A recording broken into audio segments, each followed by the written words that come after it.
আজকে আমাদেরকে এখানে দাঁড়াতে বাধ্য করা হয়েছে।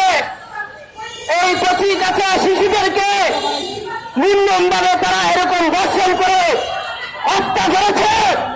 এই হত্যা শুধু একটা হত্যা নয়, একের পর এক মেয়ে শিশুকে এরকম ধর্ষণ করে গলা কেটে গলা চিপিয়ে এরকম হত্যা করেছে।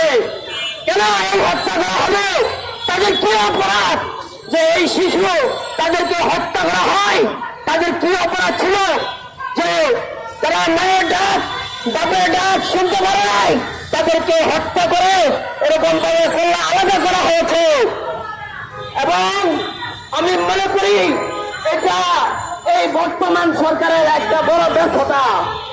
কারণ শিশুদেরকে, নাগরিকদেরকে, সাধারণ জনগণকে নিরাপত্তা দিতে পারছে না।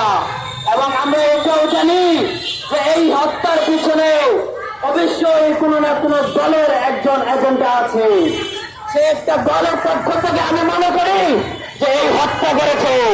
আমরা বিভিন্ন সোশ্যাল মিডিয়ায় দেখেছি যে তার কোনো এক নেতার লগে তার ছবি আছে।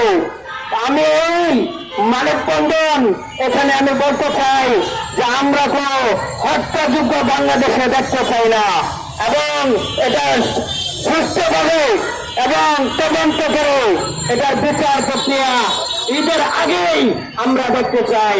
আমি আজকে সকালে গুলশান ইউনাইটেড হাসপাতালে একদম ঘুরে বসেছিলাম। ওখানে আমার পায়ে অতিক্রম করছিলেন বিএনপি মহাসচিব মির্জা ফখরুল সাহেব।